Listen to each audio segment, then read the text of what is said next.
Bueno, querido, ¿qué tal, Pastor? ¿Cómo ¿Qué vamos? haces, Edu? ¿Cómo te va? ¿Todo bien? Buenas noches. Sí, es una noche horrible, ¿eh? Sí, tremendo. Fresca, Sí. se viene el frío, fin de semana con frío, media lluviosa. Se quedó a dormir en Tucumán el presidente Alberto Fernández. No es común. No es común. No es común. Yo pensé exactamente lo mismo cuando nos confirmaron recién dos fuentes de presidencia que se queda. Mira, te voy a decir exactamente dónde se queda. No es común, no recuerdo que haya un presidente que haya... A ver si puedo averiguar algo. Dale. No pudo volver. Ese es el dato. No pudo volver, según lo que... acá está. Acá tengo tanto lío. Hay un tema de seguridad, ¿sí? Vinculado al tema climatológico. Entonces, espera. Entonces es una cuestión climatológica. Sí. Seguridad no, porque decir ¿Se puede seguridad... malinterpretar? y No. Yo haría así. Mirá. Entonces es climatológico. Por una medida de seguridad, debido a las lluvias que caen en Buenos Aires, que ahora no son tan profundas, dormirá en la hostería O habrá municipal. tormenta a lo largo de... No sé, qué sé yo. Acá en La Puerta no hay lluvia. Dormirá No, en la claro. hostería municipal de Tafí Viejo. Mirá, Pero yo creo que el motivo es este. Vos, no sé, estoy preguntando. estás ahí. Estoy Bien. preguntando. Recordemos que Alberto Fernández hoy reapareció dando vueltas. Sí. Mirá, ahí tenés fotos. Eso es Tucumán. Eso es Tucumán. Se queda a dormir en Tucumán por razones climáticas de seguridad para no subirse a un avión que seguramente le habrán dado desde el equipo presidencial la orden de no subir al avión. No, A ver, por nada en especial. ¿esa fue la respuesta? Por nada en especial. Pero yo te puedo mostrar... No es que no podemos, sino que no queremos. Preferimos quedarnos la noche y volver mañana temprano. Por nada en Se especial. quedó Guado de Pedro también. Ya lo veníamos pensando. Ayer habían hablado de quedarse. La Gaceta de Tucumán es un medio importante de la provincia. Ya a mí que me importa la Gaceta de Tucumán. Fue...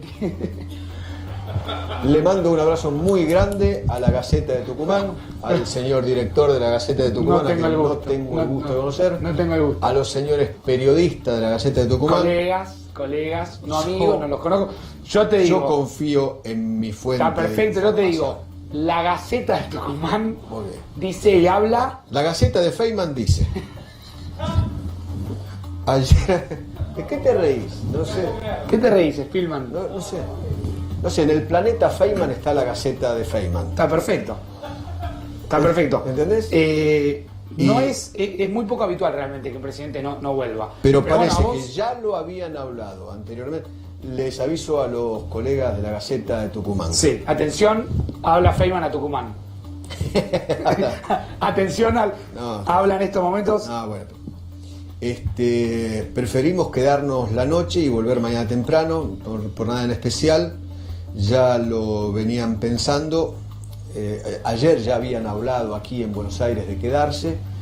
Así que no hay nada especial, ni de seguridad presidencial, ni seguridad climatológica, ni seguridad de la nada misma, ni... ¿Puedo poner? A veces, ¿sabes lo que pasa? Espera. Yo te digo una cosa.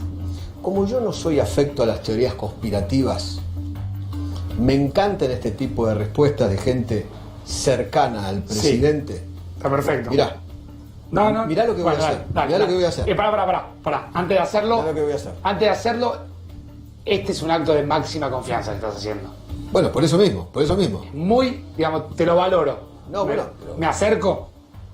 No sé, ¿querés tomar? Porque yo le voy a mandar... No. Bueno. Voy a hacer como... El movimiento.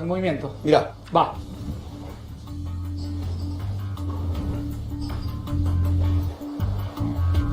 ¿Está bien o no? Está perfecto. No. Entonces, ¿le creemos a la Gaceta de Tucumán o me quedo con la Gaceta de Feynman? Me quedo ahí. Me quedo por el contacto. A ver. No hay nada más para arriba. Bueno, sí. Tafí Viejo queda a 40 minutos de la capital.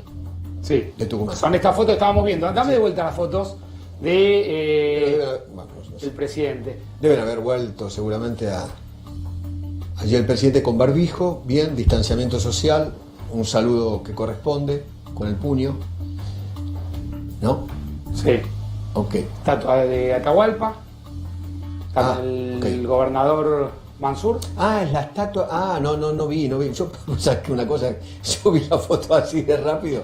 Y dije, ¿Qué está con el pagador? están tocando la guitarra. No, No, es la estatua de Atahualpa. Podía ser. Es que, no, me parece. Podía ser. No, porque si eso lo hizo Pugliese. Pugliese es un gran artista que hace ese tipo de esculturas. Sí, muy realistas. Tremendas. No, bueno, se la creíste, si es de Si Pugliese. vos vas al museo, por ejemplo, de Eduardo Valdés, la cantidad de... Me invitó una vez y después nunca ¿No cumplió. fuiste al café Me dijo, de las palabras, me ¿no? dijo tenés que venir. Chino Navarro. Chino. ¿Café de las palabras se llama? El de Valdés, que tiene esculturas En escala real. escala real. Tiene unas cosas de los Beatles espectaculares. Pero en escala real, como esa estatua de Atahualpa, ¿no? Que ves ahí, mirá. Ahí. Es así, en eso, ¿no es cierto? Sí, tiene Valdés cosas tiene varias parecidas. de esas. Está el Chino Navarro atrás Tiene de una cámara del ya Papa, tiene una preparándose. del Papa, tiene una de Cristina. No, es genial. Entonces, Bueno, ok. se queda el presidente. Después le voy a preguntar al Sí. Chino. No vuelve No. hoy, no vuelve Alberto. No me dijo nada. No Recién me hablé dijo con él, nada. no me dijo. Ve, a mí me dijeron. No, yo te ¿Ve? creo a vos igual. ¿Te das cuenta? Pero me llama la atención lo que publican los diarios locales. Bueno, pero está bien, algo tiene que publicar, Mirá, escúchame. mirá, pero, mirá. Te quiero mostrar algo. Sí. Salgo tema del presidente. Dale. Eh, Pero no creas en las teorías conspirativas, que a veces No, las no, cosas no. son más sencillas de lo que parece. Bueno, sí. Pero no es habitual que un presidente salga de gira, vaya a Santiago del Estero o Tucumán y no regrese. Ah, No, no pasa. no pasa. No es habitual, pero. Tampoco, para. No, tampoco. Es locura el presidente. Pero no, no, se olvidate, estaba esperando que el presidente hable. Por eso. Si ya habló. Sí, habló un poco en Santiago del Estero, no habló en Tucumán. Cuando empiezo a chequear por qué no habla en Tucumán, me dicen, no habla porque se queda. ¿Se quedan todos? Sí, se queda también el ministro del Interior, Guado de Pedro. Y ahí, bueno, no importa. Listo. Mirá esto que te voy a mostrar. Dale. Si efectivamente la información que venimos manejando en las últimas horas es que todo se extiende hasta el 8, Sí. fíjate cómo rankea Argentina en extensión Dale. de cuarentena. Somos Mirá, campeones del mundo. mirá vos. Somos los campeones del mundo. Vamos primeros. Claro, campeones del mundo. Vamos Argentina todavía. Si superamos efectivamente, o si se confirma en las próximas horas que vamos hasta el 8 de junio, la información que vos manejás, Sí. Hasta el 8 ¿sí? de junio. 8 de junio, bueno, se van a cumplir entonces esa fase, se van a cumplir, si no me equivoco, si no veo mal, 80 días, Sí. el día 8. Ah, pero Estados- nos supera Estados Unidos. Sí, pero Estados Unidos mantiene en principio una restricción hasta el 13 de junio con una cuarentena distinta, por eso está en azul. Ah, porque no es fuerte. No es obligatoria, Claro, total. Claro, no es como acá. Claro, son Entonces propuestas. somos los campeones del mundo de la obligatoriedad. Mirá quién está abajo. China, ¿Con qué ciudad?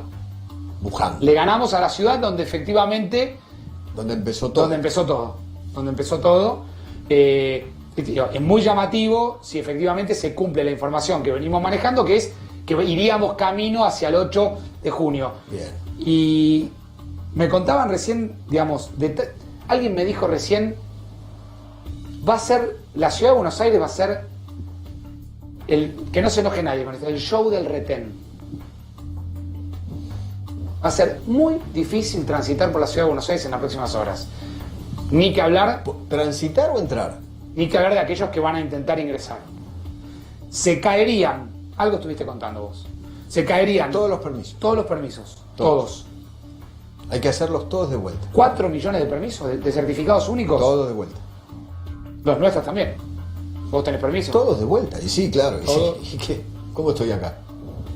Código QR, Con código QR. con código QR. De la propia aplicación Cuidar, el código QR haría que vos puedas aparentemente unificar todo.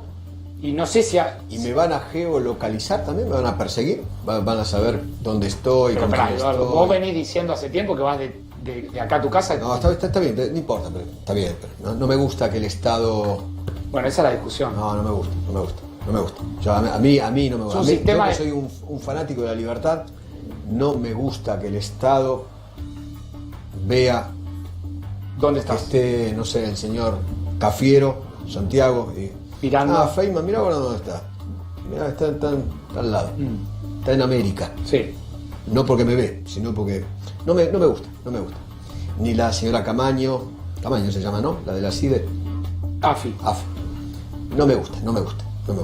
Bueno, la discusión de fondo. Está Cristian Pero, Ritondo qué sé con yo, nosotros, que a mí no me estuvo gusta, hablando del tema. Después le voy a preguntar a Ritondo, ¿cómo te va, Cristian? ¿Cómo andás? En un ratito hablamos de ese tema también.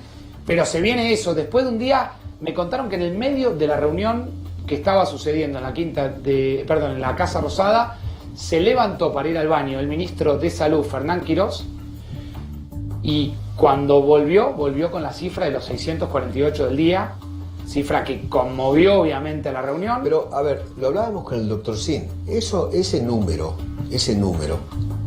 en realidad son contagiados que ya estaban contagiados. Que no estaban testeados. Claro, exactamente, ahora los encontraron. Se encontraron el bicho en un huésped, en una persona. Pero ya venían contagiados de hace varios días. Bueno, y uno podría preguntarse, ¿ese es el pico? ¿Llegó el pico? Bueno, no sé. Hay que ir día por día. No tengo idea. Y hay algunas situaciones difíciles, como el caso de un chico de 19 años que murió. Sí, tremendo. En provincia de Buenos Aires. Tremendo eso. Si bien la cifra de letalidad y el promedio de muerte sigue siendo de gente adulta, es llamativo, claro. ¿no? Llamativo. Chao, querido. Edu, gracias. Bye. Vamos a empezar con 4 días. Hay mucha información esta noche. Recién algo empezábamos a contar. Se acaban de conocer hace muy pocas horas los detalles del reporte diario vespertino número 136. 136. Cada vez y cada noche cada tarde-noche que recibimos el reporte, uno analiza el reporte y puede desprender inevitablemente algunos títulos de ese reporte. Recién nos sorprendíamos con el dato que dábamos de un joven de 19 años que muere en la provincia de Buenos Aires. Hoy estamos efectivamente frente a una cifra realmente récord. 648 casos de COVID en un país que está a muy pocos casos de romper la barrera de los 10.000 infectados. Vamos a hablar de salud en un rato con el doctor Trivisono, Spilman, que tiene más datos de la reunión. Está el Chino Navarro. Vamos a hablar del otro tema que preocupa, que son los barrios populares. Y está Cristian Ritondo con nosotros. Cristian, ¿cómo te va? ¿Qué tal, Pastor? ¿Cómo estás? Buenas noches, gracias por venir. No, gracias a usted por invitarme. Bueno, ¿cómo estás viviendo todo esto? Con una lógica que uno entiende el cuidado que tenemos que tener en lo sanitario, de la muerte desde el único lugar donde no se vuelve, preocupado como todos los argentinos en la incertidumbre que millones tienen, ¿no? De cuándo los chicos van a volver a ir a la escuela, al colegio, cuándo van a poder abrir sus comercios, si cuándo van a poder facturar, si las pymes van a poder abrir, si van a tener su capital de trabajo, cómo va a seguir funcionando la Argentina, cuánto va a tener inflación, qué rebote va a tener. O sea, las incertidumbres que tenemos para adelante, que me parece que tenemos que trabajar juntos en solucionarlos. Pero sin duda la salud está primero y hay que tomar todas las medidas que los especialistas recomienden para esta situación. Es una situación del AMBA, por eso la verdad que la reunión que tuvieron ayer y hoy los equipos, ciudad, provincia, con nación, es por el lugar que debemos transitar. Conocés mucho el conurbano, si bien sos también un hombre conocedor de la política de la capital federal, te tocó ser ministro de Seguridad, tuviste 4 años duros recorriendo todo el conurbano bonaerense. Se está hablando del área metropolitana, el 90% de los casos están concentrados ahí. ¿Crees que habría que ser mucho más estricto con la cuarentena? Todo esto que se viene hablando de cerrar aún más los lugares. Yo creo que vienen trabajando bien, que lo que se ha propuesto con el tema de transporte está muy bien hecho. Lógicamente hay un montón de incertidumbres. Los argentinos debatimos en el tiempo que estamos teniendo de aislamiento obligatorio, qué nos pasa en la cabeza con un montón de cosas personales, que va desde la economía hasta lo personal, la relación de familia. Cuando hoy se abre un negocio, los chicos no pueden ir a la escuela, con lo cual tienen que optar si el padre o la madre puede volver a trabajar. Entonces, en estas opciones hay que seguir priorizando el sistema de salud, la salud, y lógicamente sí tenemos que encontrar, así como encontramos tener una política del gobierno nacional, el gobierno provincial y nación sobre el tema de salud, tenemos que preocuparnos en el tema económico y la salida de la pandemia, que no es alguna de las cosas que están planteando, no es quedándose porque prestamos plata con las empresas, porque dimos plata con las empresas, porque esta pandemia no lo eligieron ni los empresarios, ni lo eligió el gobierno, ni la oposición, pero que tiene que articular es el Estado, y el Estado en la representación del gobierno. Y por el otro lado tampoco es poniendo un impuesto nuevo en la Argentina, que decimos que por única vez, porque creo que le sacamos capital a lo que viene en la Argentina, que va a ser sostener el trabajo formal y sostener las empresas, que son las generadoras de trabajo. ¿Te referís y al de pago impuesto a la de riqueza? Sí. ¿Y vos crees que realmente hay un interés de sectores del gobierno de quedarse con parte de las empresas a las cuales terminan ayudando a través de los ATP? Yo lo que digo, para mí eso es una extorsión, pero lo dijo una diputada. Es una extorsión. O sea, yo te doy plata, pero no me voy a quedar con la empresa, entonces parece que es una extorsión. Y lo dijo una diputada del oficialismo, ¿no? Que es importante, cabeza en la lista de la Ciudad de Buenos Aires. No estamos hablando de cualquier diputado, sino alguien que representa ideas y que lo ha hecho, ha encabezado la lista. ¿Crees que habló por motu propio o crees que hay detrás otra intención? A ver, tiene que haber. Después escuché a un ministro que dijo que había que pensarle esa idea. O sea, me parece que por lo menos lo tiene que mentir el gobierno. No somos nosotros los que tenemos que mentir cuando se tiran estas ideas, cuando se le da difusión, cuando debe ser el propio Ejecutivo o el mismo bloque parlamentario de desecharlas, porque me parece que aparte le hace mal al gobierno. Si son mentiras, le hace peor al gobierno.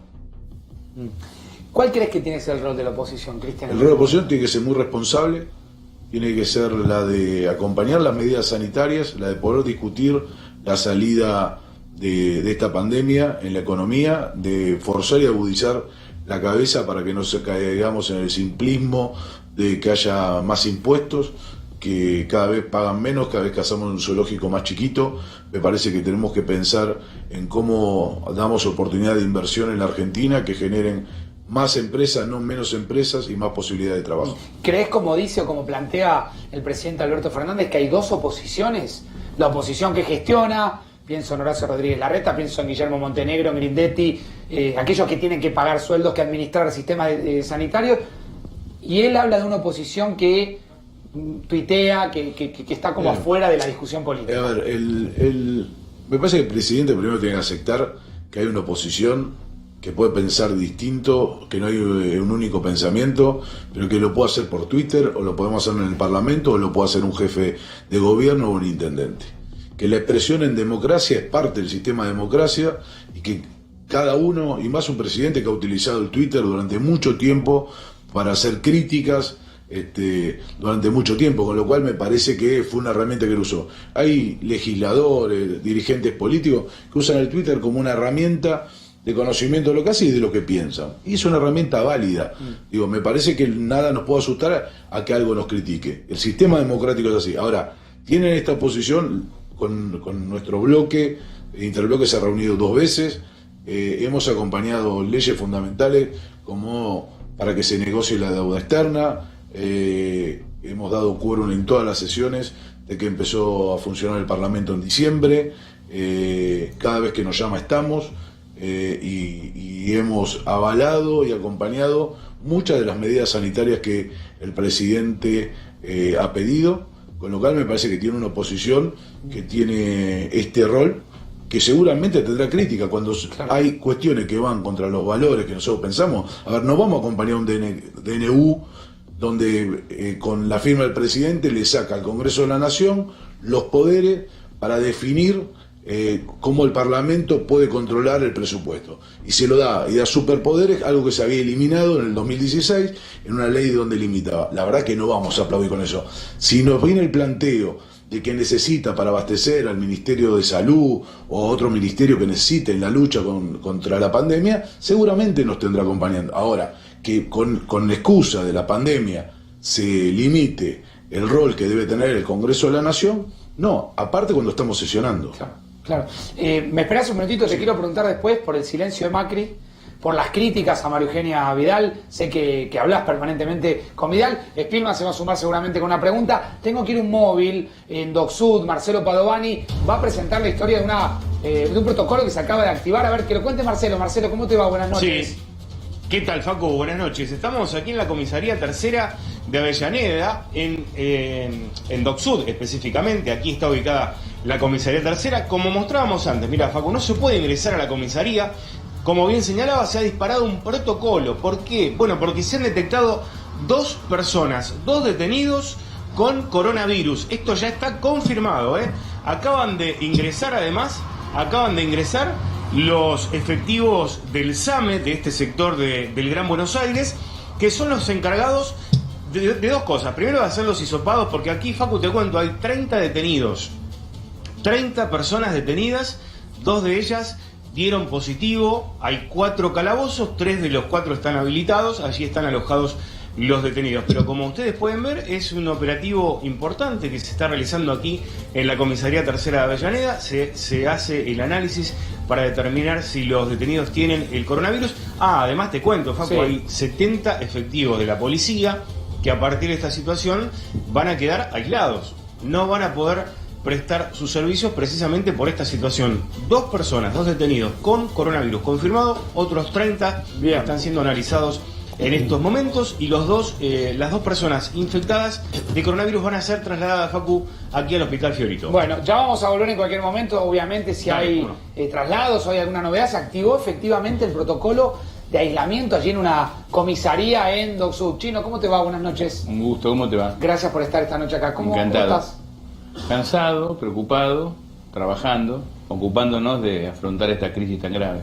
Cuando se habla de los 2 ejes que más preocupa por estas horas, se habla de transporte y de barrios populares, que es un sector que conoces bien.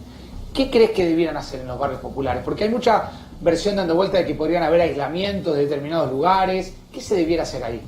No, se está trabajando hace tiempo en un programa que se llama El Barrio Cuida al Barrio, que es un programa de prevención para en los barrios más críticos, ¿no?, que preveemos que puede correr el coronavirus si alguien se contagia, trabajando con los vecinos. Ahora que apareció lo de la ciudad, tenemos temor, obviamente, que eso se replique en barrios del Gran Buenos Aires, más allá que las características son diferentes. En la ciudad vos tenés mucha densidad poblacional, en el Gran Buenos Aires existe la misma pobreza, las mismas carencias, pero es otra la densidad poblacional, pero no hay que subestimar el virus, y la provincia ha lanzado un plan donde toma el barrio Cuida el Barrio, pero conjuntamente con los municipios y las organizaciones sociales busca crear en cada barrio un comité de crisis, una mesa de diálogo, como lo quieras llamar, pero donde coincidan obviamente la presencia de provincia, el municipio y el barrio. Cuando digo la organización social, digo un cura, un pastor, un centro de jubilados y las organizaciones sociales, y allí trabajar. Se elige los barrios donde ya hay indicios o ha habido algún contagio, para trabajar casa por casa, manzana por manzana, con los propios vecinos del barrio y promotores de salud monitoreados por provincia y los municipios, para, si hay un caso de duda, de que haya indicios de que pueda estar contagiado, llevarlo al lugar más. ¿Crees que en algunos territorios se llegó tarde? ¿Se debiera haber testeado? Porque, digo, esa es la crítica, ¿no? Que por ahí se llegó tarde a algunos lugares. Sí, hoy viendo lo que pasó en la ciudad, yo creo que llegamos tarde, pero es fácil decirlo ahora que ocurrió. Es cierto que hubo organizaciones, sobre todo en la Villa 31, que lo marcaron, pero yo creo que tenemos que aprender de todo lo que ocurre para trabajar en conjunto. Así como le decimos a nuestros vecinos, a los ciudadanos, que no salimos solos, institucionalmente tampoco salimos solos. Por eso es muy bueno que el presidente articule con todos los gobernadores, en el caso del AMBA, con el gobernador de la provincia y con el jefe de la ciudad, con los intendentes, que consulte con los especialistas. Ahora, esa articulación de la que vos marcás, hablábamos antes un poco con Ritondo, estos días se vio un poco interrumpida por algunas tensiones políticas. Sí, natural. Vos lo naturalizás. Pero es política. No pensamos lo mismo. Además hay temor, hay miedo. Cuando vos tenés miedo, tenés temor, a veces te pones más picante en las declaraciones. No hay grieta ahí, Chino. Yo creo que la grieta hay que cementarla. Hay que cementarla la grieta. El que se para en la grieta para profundizarla, lo único que hace es perjudicar a los argentinos. Yo creo que la grieta hay que cementarla, pero con acuerdo. Lo que no significa, yo por ejemplo escuchaba el comentario de el análisis que está haciendo sobre las empresas y los créditos. Yo pienso distinto a Cristian. No obstante, por eso no me voy a pelear, no voy a dejar de hablar, y me gustaría reflexionar con él a ver si llegamos a un punto en común. ¿Pero vos crees que el Estado tiene que quedarse con parte de las empresas? Cuando vos vas a un banco y pedís un crédito para comprar un auto, ¿no te prendan el auto? ¿Te prendan el auto? Sí. Cuando compras una casa, ¿no te la hipotecan? Pero contestame lo que te pregunto. Sí, sí. Bueno, si el Estado le presta plata a una empresa, ¿está mal pedirle que se la devuelva? Y si es una empresa muy importante, como Lufthansa en Alemania, o como Alitalia en Italia, o como General Motors en Estados Unidos. ¿Qué hicieron esos gobiernos en otras crisis y ahora en la pandemia? Le piden acciones, porque tiene que tener una garantía, porque es tu plata, es la plata de la persona que nos está mirando, es la plata de la persona que hace la cola. Entonces me parece para comer, Pero el que paga IVA. Esta es una idea que el gobierno efectivamente No, tiene. yo no sé si la tiene, pero me parece que no tenemos que tener temor a reflexionar que si le damos plata a la empresa Clarín, o le damos plata a Techín, o le damos plata a Pampa Energía, que son empresas que han ganado mucha plata, el Estado no la puede recuperar. Porque si vos decís que es un pyme, que son 8 empleados... Pero bueno, esto apunta a las grandes empresas. No, ¿Y de qué manera recuperarla la plata? No conozco el proyecto de Vallejos. Pero estás de acuerdo. No, lo que estoy de acuerdo es discutir el tema. Porque si somos capitalistas y reivindicamos el capitalismo, en el capitalismo la plata se devuelve. Sí, ¿o no? Lo que pasa es que una cosa es cuando vos no devolvés, te toman el auto, está claro, o te hipotecan la casa. Sino una cosa es capitalización y otra cosa es expropiación. Pero no, nadie habla de expropiación. Yo creo que tenemos que tener la cabeza abierta para discutir. Yo te dije, la grieta hay que cementarla, con discusiones, con debates. ¿Argentina es injusta? ¿Podemos tener un país con 40% de pobres? No, seguramente todos estamos de acuerdo que es un disparate. Bueno, ¿cómo lo resolvemos? Para resolverlo, los que ganan mucho tienen que ganar menos. ¿Tiene que ser, el que gana mucho tiene que ser pobre? No. Yo necesito que el que gana mucho siga ganando para que genere trabajo, para que invierta, pero la distribución de la riqueza tiene que ser, y en eso el Estado juega un rol importante. Del otro lado te dicen, en un momento donde la economía está completamente destruida, pegarle al sector que genera la economía. No, yo no le quiero pegar a nadie. Yo lo que te digo... Pegarle en el sentido de apuntar... Doy un ejemplo muy simple. Si vos comprás una casa y no la pagás, el banco se queda con tu casa. O sea, que vos crees que si el Estado te presta plata para que vos puedas funcionar en el medio de una pandemia, tiene derecho a pedirte o a reclamarte parte de las acciones. No, tiene derecho a decir que pagame, dame alguna acción en garantía, después la recuperás. Estoy tomando el ejemplo de Estados Unidos, no es el ejemplo de Venezuela, de Maduro, ¿eh? Estados Unidos, Alemania. Alemania está discutiendo un préstamo hoy con Lufthansa y va a tomar acciones de garantía porque los alemanes, el gobierno alemán tiene que explicarle al pueblo alemán: che, yo le presté plata a esta empresa y esta plata que es de ustedes y yo se la presto a esta empresa, tengo que buscar la forma de recuperarla. Claro. Si después esa crisis se agudiza, obviamente el Estado deberá, como ya lo hizo, nosotros en el 2009 le dimos un préstamo a General Motors. ¿Para qué? Para que pudiera salir adelante en la crisis. Claro, o sea, ahí, ayudar para que esa empresa produzca y genere. Claro, Chino, lo que pasa es que me parece un error cerrarnos a debatir estas cosas. A lo mejor después vos me convencés, te digo, sí, tenés razón, no vayamos por ese camino. Pero, ¿cómo nos vamos a privar de debatir en semejante crisis cómo el Estado administra el dinero y qué debe hacer con ese dinero? Si es un dinero de todos los argentinos que hacen un gran esfuerzo en Fiorito, haciendo la cola para comer en una olla, o en Caballito, una señora que no puede abrir su peluquería o su centro de belleza. Ahora, Chino, cuando fue la estatización de las FJP, hubo ingreso masivo de funcionarios en los directorios de las empresas. Y en algunos casos era Moreno con los guantes de voz. O sea, no eran casos muy felices en los cuales el Estado se metía en directorios de empresas privadas. Me refiero al ingreso, cómo el Estado se mete en una empresa privada. Yo te estoy hablando de algo serio y voy a venir con la anécdota. No, la anécdota, te pongo un ejemplo de qué pasó. La historia no se cuenta con anécdota, no se cuenta con hechos concretos. Olvídate lo de Moreno. Cuando ingresó el Estado en los directorios de las empresas privadas, en algunos casos no pareció que fue el mejor funcionamiento y eso pasó no con la fue estatización. malo eso. ¿Cuál es? Al contrario, el gobierno que Cristian integró mantuvo los directores en la empresa. No pasó nada, no es un problema ideológico. Es un problema que vos tenés interés y tenés que cuidar que esta empresa funcione mejor. Si yo soy director y voy a X empresa para boicotearla, bueno, estoy trabajando en contra de la empresa y en contra del interés nacional. Pero si soy un director y ayudo que esa empresa funcione bien y articulo con el Estado y trato que esa empresa genere más trabajo, me parece que es positivo. Y si después, volviendo al ejemplo que, te repito, ni leí el proyecto de Vallejo, pero me niego a que no me gusta que no lo discutamos, que no podamos reflexionar. Y no es el gobierno, soy yo, que integro el gobierno, pero tengo derecho a pensar, a reflexionar más en un momento de semejante crisis. Cuando prestamos el dinero del pueblo argentino, porque todo ese dinero que se está prestando es un dinero que le corresponde al pueblo, no es que Alberto Fernández abre una caja fuerte y está llena de plata de él, no, es del pueblo, lo tenemos que cuidar, tenemos que administrarlo con mucha seriedad. Por eso no me parece mal que se piense, estoy hablando de grandes empresas, no estoy hablando del pequeño empresario, del mediano empresario, que sé que la está pasando mal, y ya la venía pasando mal, porque venimos de muchos años de crisis. Me parece que hay que pensarlo, que tenemos que animarnos a pensar con la cabeza abierta un capitalismo mejor que pueda construir una Argentina más justa. Es difícil, porque viste, el capitalismo y la justicia social no se llevan bien en las últimas décadas, pero bueno, hagamos el esfuerzo para que tengamos una Argentina mejor post pandemia. Ahora, porque si el horizonte de esta Argentina, después de todo el esfuerzo que hace el pueblo, cuarentena, vos decías cuántos días lleva el pueblo de cuarentena. Sí, si va hasta el 13. Y supone que hay unos días hasta más, el 8, y perdón. después salimos a la pandemia. El horizonte es cientos de personas haciendo cola para comer una olla popular o cobrando un programa social. Claro. Me parece que Bueno, ahora estamos vuelvo, agarrando el vizcachazo. ahora vuelvo y te pregunto si tenés información de hasta cuándo se va a extender la cuarentena. Lo charlamos en algunos minutos. Quiero escucharte, Cristian. Sí, pero me parece que está mal presentado por el chino. Yo creo igual que el chino que hay que discutir, hay que no tiene que haber grieta, creo que la salida hay que hacerla juntos, pero me parece que acá estamos hablando de otra cosa.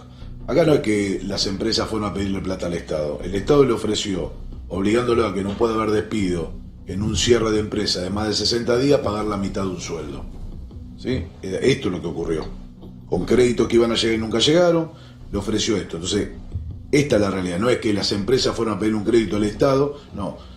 El Estado Nacional dijo, señores, hay pandemia, hay que cerrar. ¿Sí? No tiene que haber, y está bien, no tiene que haber despido, tenemos que tratar de mantener y sostener el trabajo formal y las empresas que son las generadoras de esto en la Argentina. Para esto ofrezco una ayuda, que es pagar el 50% de un sueldo, mientras el otro ya, a esta altura, 1,5 lo pagan las empresas, con sus ahorros y demás. Esa plata también, cuando tomamos, podemos ver quiénes son los pagadores de impuestos en la Argentina, que son una de las condiciones que, entre las otras que se pedían, quiénes son, si están al día, si pagan los aportes sociales. Entonces me parece que seguramente tenemos otra mirada con el chino, yo no me niego a discutir nada, sí adelanto que digo, me parece que se construye en un mundo capitalista con otras cosas. En el mundo se ha hecho 750.000 millones en Alemania, fue la única vez que se reunió el Congreso de Alemania y se votó, fueron 750.000 millones y se le dieron a las empresas, al privado, se ayuda, se colabora, se facilitó en un mundo donde el crédito vale nada, ¿no? Porque tenemos una gran desventaja. La Argentina el crédito vale una fortuna. Entonces, me parece que lo que tenemos que razonar es ¿cómo sostenemos el trabajo formal en la Argentina? ¿Qué queremos? ¿Una Argentina donde cada vez haya más planes o queremos que cada vez haya más trabajo formal? ¿Queremos ir al lugar de la informalidad o queremos ir al lugar de la formalidad?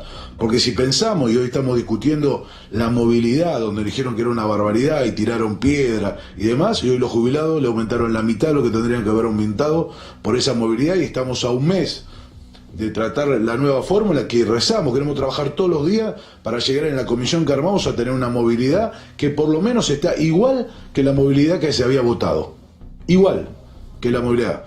De ahí para abajo no vamos a acompañar a nadie, de ahí no vamos a acompañar.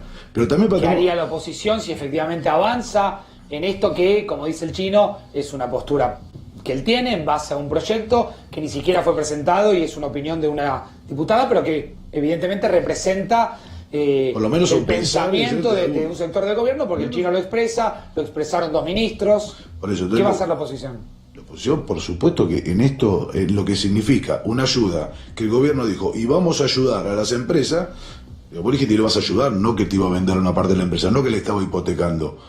Lo te digo que te iba a ayudar a pagar la mitad de los sueldos de un mes, la mitad de los sueldos de un mes, no que te iba a sostener en eternum. Entonces me parece que aparte son, no solamente las empresas, porque todas las empresas tienen importancia, todos sostienen, y tenés la prohibición de despedir, porque a diferencia de Estados Unidos, que es donde hay 35 millones que están pidiendo por fueron despedidos, porque tienen un sistema mucho más precario que el sistema laboral en la Argentina, es distinto acá, estás obligado a no despedir, ¿sí? Y cuando vos estás obligado a no despedir y no tenés dinero, el Estado lo que está haciendo acá es facilitándole, depositando al empleado, no a las empresas, al empleado el 50% del sueldo, no se la deposita a las empresas. Las empresas siguen teniendo otra cantidad de gastos sin poder producir. Pero por digo, si nosotros nos ponemos de enemigo de la empresa, del comercio, del que gana plata, la verdad es que esta es una Argentina que es socialista. Y yo la verdad vivo en un mundo capitalista y quiero que a la Argentina... ¿Vos crees que el gobierno tiene pensamiento? No, lo que digo, si nosotros parece que al comerciante que le va bien no le puede ir bien, que al empresario que le va bien no tiene que ganar tanta plata. No, generemos más trabajo formal, generemos más inversión en la Argentina, discutamos esto para adelante, aprendamos de los países que crecen, no de los países que van para abajo. No tenemos que equiparar para abajo, tenemos que equiparar para arriba. Entonces, me parece que hay ideas que solamente nos ponen en la Argentina un modelo de un disco de 33. Entonces, me parece, si vemos lo que pasa en el mundo, ¿por qué no copiamos las buenas cosas, los que nos van a hacer un país donde no haya 40% del pobre, como dice el chino, que vayan saliendo? Pero la única forma de salir es teniendo trabajo formal, para adelante, no es con mal planes, no es con planes más abultados, no, es saliendo para adelante. Y esto me parece que la idea que tiene que reinar, por lo menos en la dirigencia política, y estoy seguro, como dice el Chino Navarro, que tenemos que discutir estas cosas, porque digo, sí, es con muchas propuestas, claro, con mucho diálogo, como los argentinos lo están pidiendo. sin ánimo de cruzarlos, voy y vengo, hablo un poquito con cada uno. A veces cuando pasa esto en un programa de televisión, uno es como que va de una Argentina a la otra, ¿no? La Argentina que piensa la oposición, la Argentina que piensa el gobierno. Y yo soy de la idea, como plantean los dos, me parece, de que es interesante escuchar las dos partes. Hoy les toca gobernar a ustedes. Algunos datos. Hice un comentario sobre una idea que dijo una diputada a partir de lo que dijo Cristian. Además, porque tengo relación con Cristian, sé que podemos discutir fraternalmente, aunque tengamos diferencia. Obviamente que ni existe el proyecto, ni el gobierno lo ha planteado, pero es un debate que tenemos que animarnos a dar. Y es todo lo contrario a lo que plantea. Nosotros no pensamos lo que dice Cristian que pensamos, porque casualmente somos un gobierno que creemos que sin mercado interno, sin consumo, sin pymes, sin empresas grandes. A mí me gustaría que Argentina tuviera 10 Techín, no una, pero una Techín que se pusiera la camiseta argentina y que cuando hay una crisis no eche a los trabajadores. Una Techín o empresas importantes que tiene Argentina, que son 2 o 3, Arcor, por ejemplo, que se pusieran, le dijeran al presidente, acá estamos para ayudar. Nos fue muy bien en esta Argentina en los últimos años, con distintos gobiernos, con democracia, con dictadura. ¿Qué podemos hacer para ayudar a los que menos tienen? ¿Y qué podrían hacer? Y por lo menos no echar gente. No, eso está por claro. lo menos no echar gente, Pero porque si vos tomás los balances. Chino, me pongo del lado de la empresa y te dicen, pagamos 160 impuestos distintos en Argentina. Sí. Eso es otra cosa que me gustaría. Otra cosa que habría que discutir, los impuestos. Es cierto que hay un sector de la producción que tiene una gran carga impositiva. Pero el otro día leí una nota de Pepe Nun, que no es un dirigente, es un filósofo, un intelectual, perdón, no es un dirigente, un intelectual, que no es oficialista, es crítico. Así que no es que habla en favor de este gobierno, sino que describe la realidad. Que dice que una de las grandes cosas que repetimos es que Argentina tiene un sistema impositivo que castiga a los que más. Es todo al revés, acá pagan los que menos tienen, acá pagan más los que menos tienen y pagan menos los que más tienen. Lo que no significa que haya que rediscutir en algunas cuestiones de pymes, de producción, que seguramente va a haber impuestos excesivos, uno que se sobrepone al otro, distintas jurisdicciones. Pero también son cosas que me gustaría discutirlas, porque si no repetimos, no, acá en Argentina pagan más los ricos. No es cierto. Y Pepe Nun, te lo doy porque lo puedes invitar o puedes sacarlo en Zoom, te da datos de Suecia, de Alemania, de otros países y de Argentina. Y ahí están los porcentajes a los que pagan. La carga impositiva de Argentina es alta, chicos. Hay que modificarla, pero no pagan. Claro que es alta. Si vos, es alta, es asfixiante para el sistema productivo. Pero sí, también. Por supuesto, pero el que gana la UH, que tiene solamente la UH, un plan social, o un trabajador que gana 15.000 pesos, o un comercio de un barrio, tiene que pagar el IVA. Y también lo pagan los grandes empresarios, el mismo 21%. Es un poco injusto, ¿no? Ahí. Que el que gana 100 millones de pesos por mes pague 21% de IVA y que gane 15.000 pesos pague el IVA. Debería haber diferenciación. No quiero interrumpir, Chino, pero justamente no. Querés interrumpir, pero interrumpís. Perdón. Yo te dejo igual porque. La verdad que nosotros, en el último periodo, cuando en realidad fue sacado el IVA de los alimentos básicos, fue una medida que no se renovó. Lo cual me parece que, como dice el Chino, razonablemente el IVA lo pagan el rico y los pobres. El que menos gana, haber sacado a una canasta básica el IVA como estaba compuesto, me parece que era de un gran beneficio para los que menos tienen. Me parece que esta sería una de las medidas que el gobierno tendría que tomar, ya que estamos hablando de la canasta básica principalmente. Inclusive se podría hacer sistema para que sean algunos sectores nada más, pero que sacarle el IVA significa sacarle el 21% a los alimentos, ¿no? Ahí vuelvo, Chino, y te pregunto bien. Hoy se le devuelve el IVA, pero tampoco es la solución ni la que planteé. ¿Sabes por qué? Porque después te cobran igual. Porque tenemos un Estado que parece un auto de los 70 que anda despacito con ruedas lisas. Tenemos un Estado que llega tarde, y para poder aplicar estas medidas con razonabilidad y que la persona se beneficie, necesitamos un Estado muy fuerte y presente. Lo que no significa un Estado que es un elefante, pero sí un Estado firme, fuerte, que defienda en esta jungla al más frágil. Yo aspiro a una Argentina que no sea una jungla. Me parece que después de la ola de la pandemia deberíamos trabajar en un gran acuerdo nacional con todos. Pensamos distinto, pero seguramente cuando empezás a hablar de 10 puntos, 5 podemos acordar. Si podemos acordar 5 que tengan que ver con el trabajo, que tengan que ver con el tema impositivo, que tengan que ver con el tema del IVA, que tengan que ver con construcción de vivienda, que tengan que ver con promocionar industria informática del siglo XXI, Argentina puede dar un paso adelante y a lo mejor en 7 años tenemos un dígito de pobres. Parece que ese es el objetivo que tiene Alberto Fernández y que visualizo que gran parte de la oposición también lo tiene, que podemos, después de las elecciones podemos volver a discutir, pero tengamos 7, 8 políticas de Estado que nos permita salir de esta crisis de 30 años donde lo único que aumenta son los pobres. Cristian, ¿por qué tanto silencio por parte de Macri? Yo creo que los presidentes en general se llaman al silencio por un tiempo prolongado. En el mundo y en la Argentina, y digo, se colocan en otros lugares. Me parece que es sabio, digamos, que por un tiempo prolongado en lo público un presidente se mantenga en silencio. Claro, los presidentes aparecen diciendo algo en conferencias, en otros lugares, y no haciendo política activa todos los días. Esa es la postura por la cual Macri no habla. Sí, y lo había tomado antes, pero con la pandemia yo creo que potenció, porque entiende que hay una debilidad y que los argentinos tienen estos miedos que hace que si la política, la verdad que se pelea, es como que no entiende qué es lo que está pasando. Por eso digo, hay cosas que tienen que ver con los valores, con lo que vos pensás, que no.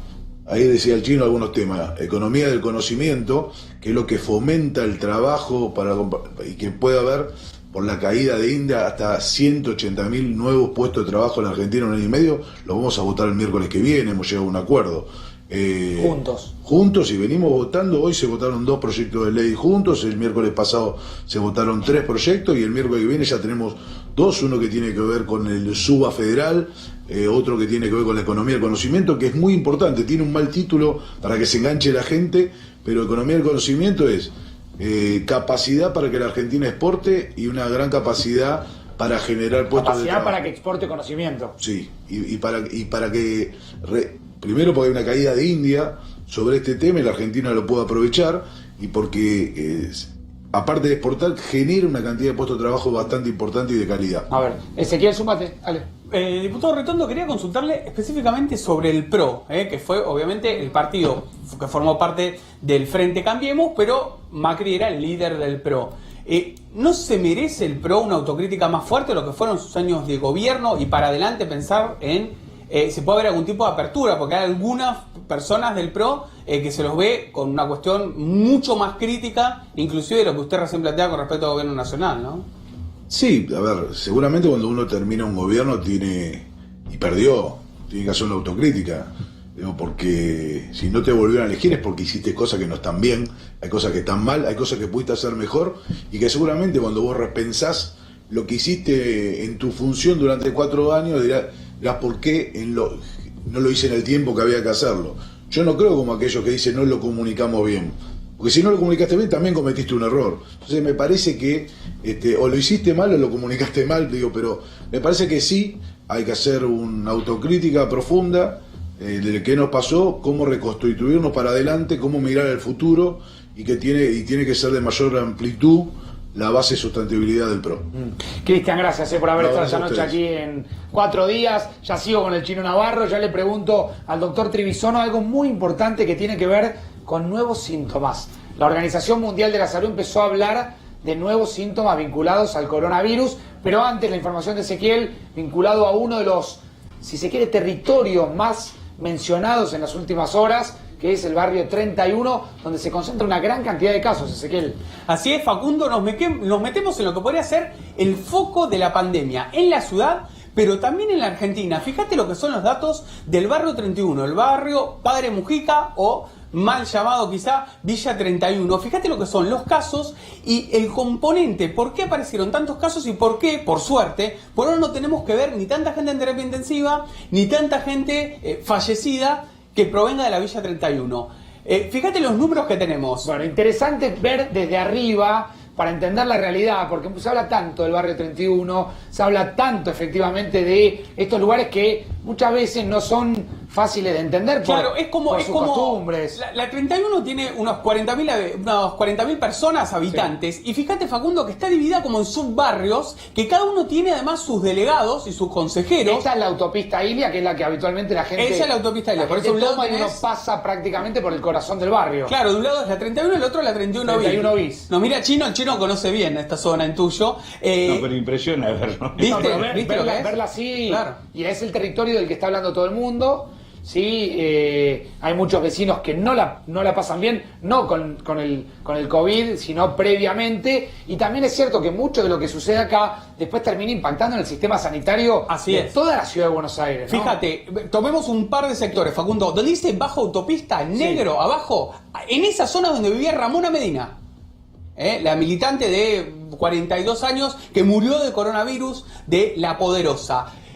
Cualquiera que toma la autopista Ilia puede verlo. De un lado, los terrenos de YPF, que en algún momento se quisieron expropiar porque son terrenos millonarios. Facundo, hablamos de una de las zonas Todos más estos caras de la terrenos capital federal. que ocupan territorialmente Un sector, el claro. 8.29% de todo el barrio son de YPF, pero hoy están tomados por el barrio 31. Exactamente. Fíjate la parte naranja ferroviario. Acá. Ahí, Acá abajo. muy cerquita de Retiro. Territorialmente Exactamente. significa para todo el barrio 7.16% en términos de digamos, de ubicación, ¿no? Sí, de cantidad de habitantes, cantidad de habitantes. y después la representación que tienen en esto que te decía, que son los consejos comunales que tiene en la Villa 31. Tiene su propio consejo con referentes. ¿Cuál es una de las características de este lugar en términos políticos, Facu? Una gran atomización del poder. Hay distintas facciones, desde organizaciones sociales hasta partidos de izquierda, pasando por el peronismo y hasta el radicalismo, tienen representación en muchas de las manzanas donde viven los vecinos de la 31, con lo cual, cada vez que hay un conflicto, lo que le pasa al gobierno porteño, pero también al gobierno nacional cuando tiene que interceder, no importa el color político, es que se le dificultan los interlocutores, porque tenés muchas pequeñas organizaciones adentro. En los últimos años se armó la llamada Corriente Villera, que es un grupo, una alianza de una serie de organizaciones pequeñas, que de hecho, te diría que hoy son las mayoritarias, y que por lo menos con ellas entablaron un buen vínculo en la era del macrismo, las autoridades nacionales y porteñas. A ver, Sí, recordando ellos- políticamente, Ezequiel, que el macrismo perdió las elecciones acá. perdió siempre, Facundo. Siempre perdió en el barrio 31. A ver, es una cosa increíble. El macrismo ganó en la ciudad prácticamente todas las elecciones entre 2003 y 2019 y perdió todas las elecciones en la Villa 31. Bueno, acá Nunca tenemos pudo ganar. cantidad de casos, ahí lo vamos a corregir la... Bueno, la- fíjate este dato, ¿no? Ahora lo vamos a poner, Facu, que tiene que ver un poco con lo que te planteaba. ¿Por qué esta cuestión de que haya subido tanto la cantidad de contagios en la Villa 31, por suerte, por ahora, no tiene un correlato ni en cantidad de personas internadas, ni en cantidad de personas en terapia intensiva, no solo internadas como pacientes leves, Claro. ni tampoco en letalidad? Y eso es un buen síntoma, por llamarlo de Claro, alguna manera. claro. Chino, también todo esto que muestra Ezequiel y la existencia y el crecimiento de ese barrio donde viven cerca de 60.000 personas, muestra, expone, y nos interpela a todos y expone el fracaso de la política, la democracia para acá, ¿no? Sí, empieza en la dictadura en realidad. Empieza en la dictadura, Digo, cierto. esto hay que tenerlo muy en claro. Y la democracia no lo pudo remontar. ¿Por qué? Y porque no logramos cambiar la matriz económica que construyó la dictadura. Al contrario, la consolidamos, que es una matriz que distribuye la riqueza que genera Argentina para pocos y poco para muchos. Con lo cual, vos tenés sectores muy poderosos, económicamente muy fuertes, sector financiero, algunos sectores que lograron capitalizar en estos años su trabajo, podemos nombrar Techín, Arcor, industria del conocimiento, y después tenés clase media cada vez menos. Te acuerdas que Argentina, vos habrás escuchado de tu papá o tu abuelo, era un país de clase media. ¿Qué caracterizaba a Argentina? La clase media. Mi hijo el doctor. Bueno, eso se va achicando, mucha informalidad y muchísima pobreza. A mí lo que me motiva en este momento, te lo vuelvo a insistir, disculpa que sea reiterativo, es que detrás de la ola de la pandemia nosotros podemos, si aprendemos de los errores, si podemos discutir con Cristian sin enojarnos, sin considerarnos enemigos, y podemos buscar soluciones, Argentina tiene una salida, que es un gran acuerdo nacional, donde todos los actores que confíen en el sistema democrático, que tengan, por supuesto, rasgos de honorabilidad, se sienten en una mesa a discutir qué Argentina queremos. Porque esto que vemos ahora, esta pobreza que nos interpela, que nos duele, está hace muchísimos años. Lo mismo en el Gran Buenos Aires. De vez en cuando aparecen, antes cuando había una marcha, o si no cuando había, la UCA daba su encuesta, 3 o 4 días todos hablábamos, y después cuando veíamos los números eran más grandes. Entonces tenemos una posibilidad. El gobierno tiene la voluntad de resolver este tema. Yo creo que gran parte de la oposición también. Yo creo que los sectores empresarios también tienen voluntad, porque entienden que el mundo está cambiando. ¿Y qué mundo viene ahora, después de la pandemia? Empezamos a tener miedo, ya tener mucha plata no te alcanza para no solamente estar sano, sino para salir a la calle, porque estos ciclos pueden ir y venir. Nadie te dice que esto termina definitivamente. Entonces se puede pensar en una Argentina diferente, donde todos los actores jueguen, pero también la clase dirigente, los que somos políticos, los que somos funcionarios, los empresarios, los poderes fácticos, tenemos que ser audaces, salir de hacer siempre lo mismo, porque lo mismo lleva un resultado peor, no igual. Totalmente. Entonces, ahora si somos audaces y tenemos valor, ahora me parece que podemos cambiar. cambiar. ¿Cómo lo está viendo el presidente? Pero quiero hablar de los nuevos síntomas, hablar un poquito de salud, doctor Trevisola, ¿cómo le va? Bien, todo muy bien. Preocupado por las cifras de hoy, son alarmantes. Bueno, estaba dentro de lo previsto, viene subiendo, estamos en las semanas donde se prevé el pico. Recordemos que el pico va a ser el número más alto de infectados. Por ejemplo, si este fuese el número más alto de infectados, después empezamos a bajar, este fue el pico. Claro. Lo que pasa es que se calcula entre 10 y 12 semanas, es lo que vimos en todos los países del mundo. Ya cuando llegás al día 100, digamos, el primer caso fue el 3 de marzo. 3 de marzo. Si vos te fijás en Europa lo que está pasando, que nosotros vamos un mes detrás, están bajando todo. Es decir, bueno, por eso había mucha inquietud por saber si el virus perdía, yo te lo he preguntado, Gerardo, muchas veces, perdía fuerza, si se debilitaba, pero después eso duró 2 o 3 días y los contagios vuelven y el mundo también tiene rebrotes, entonces el virus va perdiendo fuerza. Existen 3 escenarios de posibles con el virus. Un escenario es que el virus desaparezca como el primo COP1, el SARS, justamente, que desapareció solo. Eso sería como milagroso, maravilloso. Eso sería bárbaro, ¿no? Después tenés la otra opción, es que el virus se transforme en estacional. Es decir, que vaya y vuelva, como pasa con la gripe, circule en invierno y hacia el hemisferio. Eso se solucionaría ganando tiempo y obteniendo una vacuna. Perfecto. Y la tercera opción son pequeños brotes, si no viene una segunda ola, que hasta ahora no la hemos visto, porque en China, recordemos que los brotes de China fueron gente de China que ingresó de nuevo a China, es decir, que produjo nuevos rebrotes, pero son pequeños clústeres que si uno los ataca, digamos, podemos contenerlo. Ahora, a mí me parece que en estos términos lo importante es lo que hagamos. El 70 o 80% de la batalla contra esta pandemia está acá en el AMBA. Es decir, si nosotros logramos, primero, fíjate vos que se transmite mucho más en los lugares cerrados y semicerrados. Claro. En los lugares donde hay hacinamiento, donde hay falta de agua potable, en los barrios vulnerables, no está pasando solo acá, está pasando en Perú, en todos los países. Se ha trasladado de la gente que viajó, que tiene mayores posibilidades, que trajo el virus importado, a la gente más vulnerable. Claro.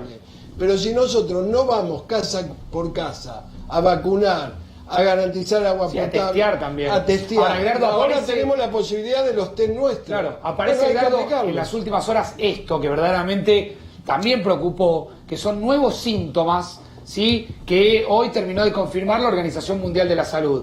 A todos los síntomas que ahora vamos a repasar, aparecen 2 nuevos: dificultad para hablar y dificultad para moverse. Bueno, eso neurológicas. ¿Eso de qué habla? De que es un virus que tiene cierto grado, es neurotropo, es decir, tiene, digamos, así como la pérdida del gusto o del olfato, que te atacan neuronas del gusto y del olfato, podría tener que ver que te puede provocar una encefalitis. Claro. Digamos, para afectar eso tiene que afectar neuronas del cerebro. Claro. Y ojo, porque si se presenta un síntoma de esto, que acá todavía en la Argentina no lo vimos. Porque hasta ahora nosotros teníamos, Edgardo, fiebre, tos seca, cansancio, problemas respiratorios, problemas gástricos, diarrea, congestión, dolor de cabeza, pérdida del olfato, erupción cutánea, son los que conocíamos. Sí. Ahora, de repente la Organización Mundial de la Salud una mañana se despierta y dice, ahora hay 2 escenarios distintos que se suman a todo esto. Sí, pero hay que ver también cuando uno mide los síntomas para incluirlos en casos sospechosos. Yo te diría que en estos momentos digamos, primero, cualquier persona, yo como médico que tiene dificultad para hablar o moverse, lo tengo que internar. Porque puedo pensar de que es una CB, Claro. Más allá de que tenga COVID o no. Ahora, con esto que me dice la Organización de la, Mundial de la Salud, tendría que testearlo a esta persona con estos síntomas. Pero bueno, cada vez aparecen más síntomas, esto no es lo más frecuente y esto es un listado que da Sí, la Organización solo una Mundial. excepción, digamos. Hasta ahora no lo Es vimos excepcional. acá y pudo haberse dado en Estados Unidos o en Europa. Gracias, Gerardo. Chino, solamente, ¿cómo lo ves al presidente Alberto Fernández? Tranquilo, me sorprende su tranquilidad. Por supuesto está preocupado porque la situación no es fácil, pero a mí su tranquilidad me tranquiliza también, porque yo soy ansioso, muy crítico, siempre ando buscando la quinta pata al gato, pero él me tranquiliza. Chino, gracias, Gracias a vos, que Ceci. sigas muy bien. Un placer, gracias, Edgardo. Gracias a ustedes también. Llega todo el equipo de Babi, con Babi, que ya están esperando allí, como cada día, de lunes a jueves. Hacemos 4 días después de Feynman y antes de Babi. Chau, chau.